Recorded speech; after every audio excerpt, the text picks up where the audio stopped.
কি করেছে খাদিজা? প্রধানমন্ত্রীকে কোনো সমালোচনা করেছে, কোনো গালি দিয়েছে?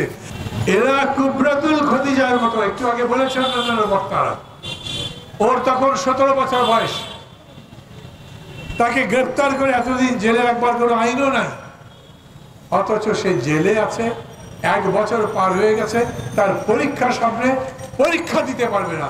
সেই মেয়ে জেলের ভেতর থেকে কাঁদতে কাঁদতে চিঠি লিখেছে। সেই চিঠি আপনারা কেউ কেউ পত্রিকায় পড়েছেন। খুবই প্রাণের আকুতি থেকে বলেছে, আমি কি লেখাপড়া করতে পারবো না? এই সরকার কুদরাতুল খাদিজাকে লেখাপড়া করতে দেবে না। আচ্ছা, প্রধানমন্ত্রীর প্রশংসা পাবার মতো কোনো কাজ করেছে এই 15 বছরে? তোরা কে তাকে ভালো কথা বলবে? কে? এই যে সেদিন বক্তৃতা করলো, মানে এগুলো কথাবার্তা শুনলে আসবেন না কাঁদবেন। বলে যারা রুহুল আমিন গাজী বলেছে, দুর্নীতিবাজরা যেন ক্ষমতায় আসতে না পারে। আরে ভাই, দুর্নীতিবাজরাই তো ক্ষমতায় বসে আছে। এই দুর্নীতিবাজদের যদি নাম বলতে যাই, তাহলে বাদ দেবো কার নাম বলেন তো? সবার নাম বলতে মানুষ আবার হিসাব করে।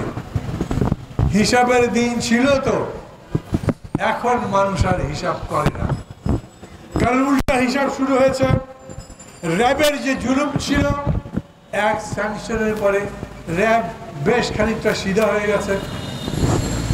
ওরা ওখান থেকে বলেছে মানুষের কথা বলার অধিকার দাও, সমাবেশ করার অধিকার দাও, জমায়েত করার অধিকার দাও, তারপরে কোনো রকম নিষেধাজ্ঞা জারি করতে পারবে না, নির্যাতন করতে পারবে না।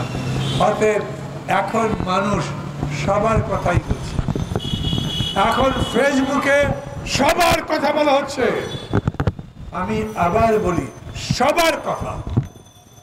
হয়তো সবাইকে এখনই মামলা করে আসামি বানিয়ে দেওয়া যাবে না।